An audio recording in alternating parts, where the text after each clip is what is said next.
Now, the future of Birmingham Children's Hospital is under the microscope as it marks its 150th anniversary today.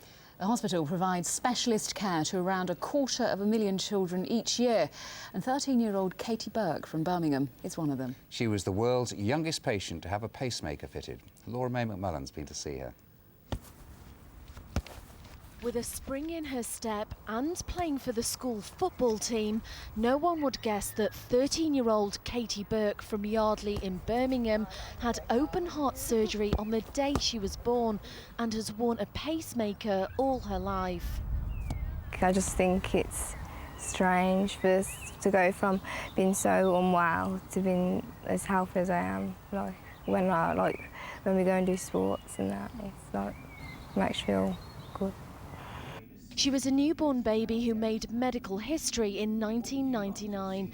At just 16 days old, she was the smallest baby in the world to have a specially made pacemaker fitted, the size of a 50p piece. It was pioneering surgery carried out at Birmingham Children's Hospital.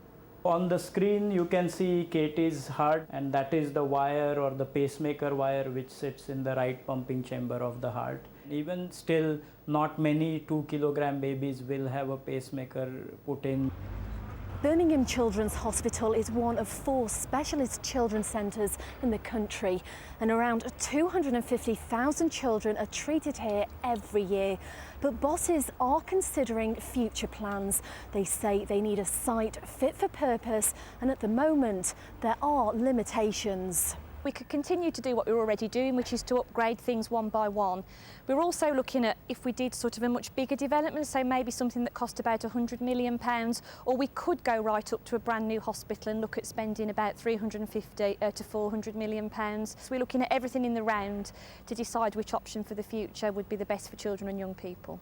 Katie and her family say they're thankful to the hospital for the life she's been given and the bright future which lies ahead. Laura May McMullen, BBC Midlands Today, Yardley in Birmingham. Well, our health correspondent Michele Paduano is at the Children's Hospital tonight. Now, why does the hospital want to move, Michele, and where would it go?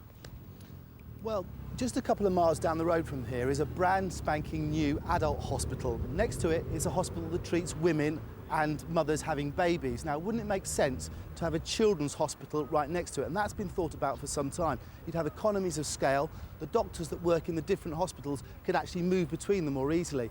Instead of that, you have here an old Victorian building that's listed. It's cramped, there's not enough parking. Helicopters bringing sick children have to land in the middle of the road. So if the possibility was there, I think people would like to move. So, do you think it's likely to happen?